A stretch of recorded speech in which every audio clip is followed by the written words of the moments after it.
October 16th, 1773. Paris. The Conciergerie is less a prison and more a waiting room for the dead. The air inside the cell is thick, reeking of damp straw, stale tobacco smoke, and the sweat of men who know they are watching a ghost. A heavy iron bolt slides home, sealing the oak door with a sound like a hammer striking bone. In the flickering light of a single tallow candle, a woman sits on a broken rush chair. She is no longer Her Majesty. She is prisoner 280. Marie Antoinette looks down at her shoes, black silk, once elegant, now stained with dungeon mud and tearing at the seams. This tearing fabric is the only clock she has left. Most believe the terror lay in the guillotine's blade. They are wrong. What they did to Marie Antoinette before the guillotine was a calculated psychological flaying, far more horrifying than death. The tribunal seeks more than execution. They require the absolute erasure of her identity. Why was it necessary to destroy the woman to kill the queen? And what irreversible cost is extracted when a system decides that memory is more dangerous than treason? The sharpest blade is the one you never see coming. If you enjoy these dark histories, leave a like and subscribe and comment below where you're listening from. And now, back to the story. The descent is literal. On August 2nd, 1793, at 1 in the morning, she is moved from the temple tower to the conciergerie's damp ground floor. This is the antechamber of the guillotine. Here, the walls sweat moisture that turns bread to mold within hours. The stone floor is so cold, it seeps through the soles of her shoes, chilling the marrow. Institutional control shifts from simple imprisonment to aggressive surveillance. She is no longer a person. She is an asset to be liquidated. 2 gendarmes are stationed inside her cell, 24 hours a day. They smoke pipes, play cards, and drink cheap wine. A flimsy screen, barely 4 feet high, is the only barrier between the former Queen of France and 2 men who watch her sleep, dress, and relieve herself. Privacy is the first luxury to be stripped away. Dignity is the second. Then comes the false dawn. In September, the Chevalier de Rougeville manages to enter the cell. He drops a single carnation at her feet. Inside the petals, a tiny scrap of paper is hidden, pricked with pinholes to form a message. I am ready. It is an offer of mercy, a chance to slip through the iron net. She reads it, her heart hammering against her ribs, and for a moment, the damp walls seem to recede. Hope is the most dangerous weapon they give you, but the plot collapses. The note is intercepted. The mercy was a trap, or perhaps just bad luck. But the price is immediate and severe. The window looking onto the Cour des Femmes is bricked up, leaving only a small grate at the top. The light turns gray and thin. The screen is removed. The gendarmes are ordered never to take their eyes off her. She does not weep. Instead, she sits on the rush chair and mends her black dress, the only one she has, with a bone needle. Her hand stops mid-stitch. She holds her breath, eyes lowered to the tearing silk, sensing the gendarme's gaze on her neck. She does not look up. She pushes the needle through. Silence is the only territory you can still defend. October 14th, 1793. The Grand Chamber of the Palace of Justice. The air is stifling, thick with the heat of 1,000 bodies and the sharp, acidic tang of vinegar used to ward off jail fever. Marie Antoinette is brought in. She is pale, her eyesight failing from the dungeon's gloom, but she walks to the armchair allocated for the accused without assistance. The prosecution, led by the public accusers Fouquier-Tinville, lays out the condition openly. It is not enough to find her guilty of treason or depleting the treasury. Those are political crimes, debatable and dry. To justify the terror, the tribunal must transform the queen into a moral aberration. They need a monster to validate their righteousness.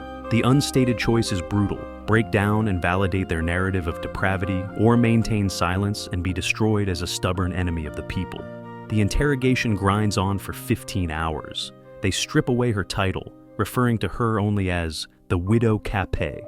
They read lists of expenses, dresses, jewels, an accounting of a life that no longer exists. They press her on secret correspondence, on the diamond necklace affair, on betrayal. She answers briefly, her voice flat. She refuses to engage in the theater they have constructed. Then, Jacques Hébert plays the final card. He accuses her of incest with her 8-year-old son, Louis Charles. The courtroom falls silent. The accusation is designed to shatter her composure, to make her weep or scream, to reduce her to a trembling animal. It is the ultimate test of faith, not in God, but in the enduring truth of her own identity against a state that controls reality. A child's voice can be twisted until it sounds like a knife. She does not scream. Her hand, resting on the wooden rail of the dock, tightens. The knuckles turn white. She stops breathing for a single heartbeat, her eyes fixed on the grain of the wood. It is a hesitation that spans an eternity, the only crack in her armor. It seals. She raises her head. "I appeal to all mothers here," she says. It is not a plea for mercy. It is a cold refusal to validate their filth. It is a mirror held up to the tribunal. The women in the gallery, the market women who hated her, suddenly shift. The cruelty has gone too far. The attempt to break her has inverted. Her discipline becomes a shield. What was meant to destroy her reputation sanctifies it. Here, the why and the price are resolved. The institution needed to destroy the concept of monarchy by making the queen subhuman. If she is a monster, the revolution is the savior of innocence. The price paid for this narrative was the soul of her son, who was intoxicated with alcohol and fear, forced to sign a deposition he could not understand. The irreversible cost is the corruption of the child to kill the mother. The trial ends at 4 a.m.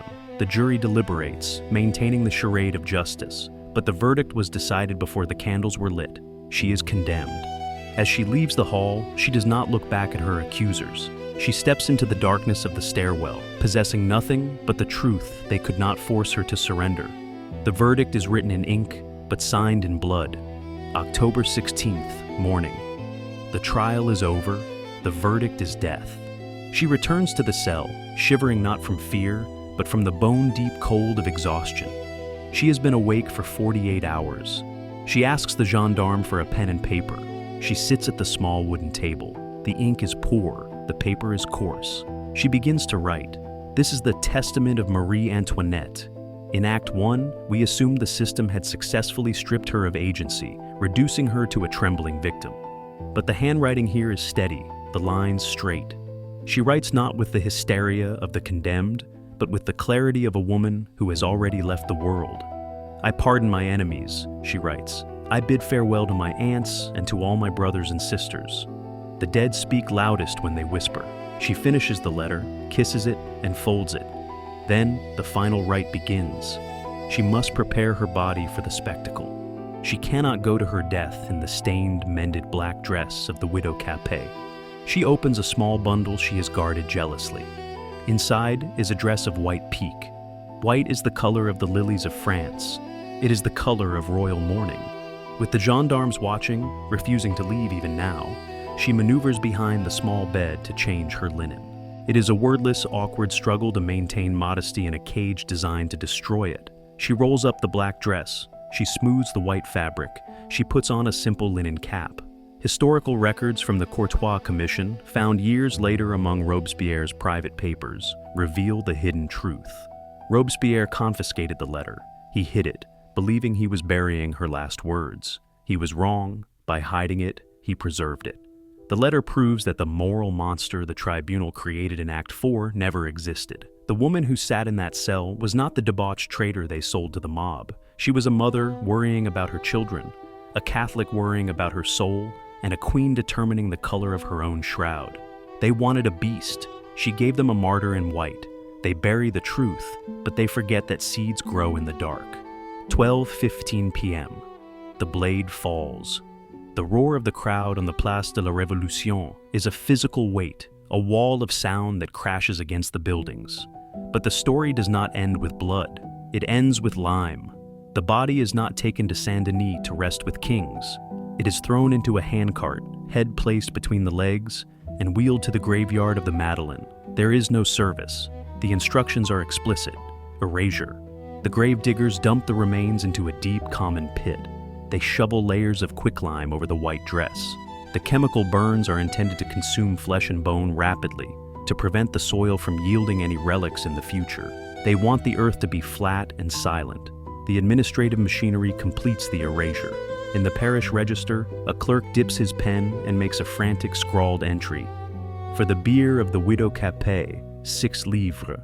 6 livres, the price of a cheap wooden box. Her name is struck from the rolls of the living, her title struck from history, her children renamed or locked away in the dark. Back at the Conciergerie, the cell is already being swept. The damp straw is kicked into a pile and burned. The black silk dress, the one she mended with such care, is catalogued and taken away. The candle she wrote by is snuffed out.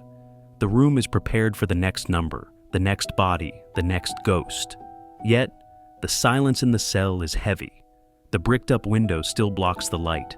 The iron bolt still slides with the sound of a hammer. The irreversible cost from Act 1 has been paid. 1,000 years of monarchy ended not by a decree, but by a 6 livre box and a pit of lime. They dissolved the body to kill the memory, but the emptiness she left behind became a shape that no amount of quicklime could fill. The silence of the mother became the haunting of the nation. Subscribe, hit the bell, and like. The only thing that lasts forever is what you try to delete.